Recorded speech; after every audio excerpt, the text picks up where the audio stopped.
আসসালামু আলাইকুম রহমতুল্লাহ। ইমানের দাবিতে কে সত্যবাদী আর কে সত্যবাদী নয়? কে ইমানের দাবিতে সত্যবাদী আর কে সত্যবাদী নয়? কে জিহাদে আত্মনিয়োগ করতে প্রস্তুত আর কে প্রস্তুত নয়, তা তো আল্লাহ রাব্বুল আলামিন তার অসীম জ্ঞান ও প্রজ্ঞার দ্বারা এমনিতেই জানেন। কোনো ব্যক্তির মনের আসল অবস্থা জানার জন্য তাকে পরীক্ষার রেজাল্টের উপর নির্ভর করতে হবে, ব্যাপারটি মোটেও এমন নয়। আসলে আসলে শাহাদা বা সাক্ষ্য দানের দায়িত্ব কে পালন করছে আর কে পালন করছে না, তা দুনিয়াবাসীর নিকট সুস্পষ্টভাবে ব্যক্ত করাই আল্লাহর ইচ্ছা।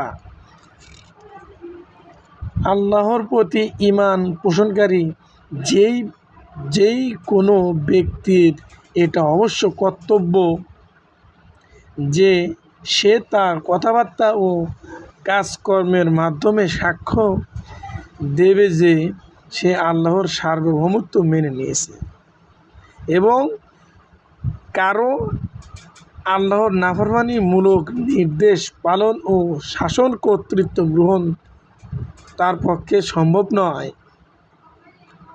যে ব্যক্তি কেবল মৌখিক সাক্ষ্য দেয় অথচ তার অন্তরে খাঁটি ঈমান থাকে না, তার জান্নাত পাওয়ার তো কোনো প্রশ্নই ওঠে না।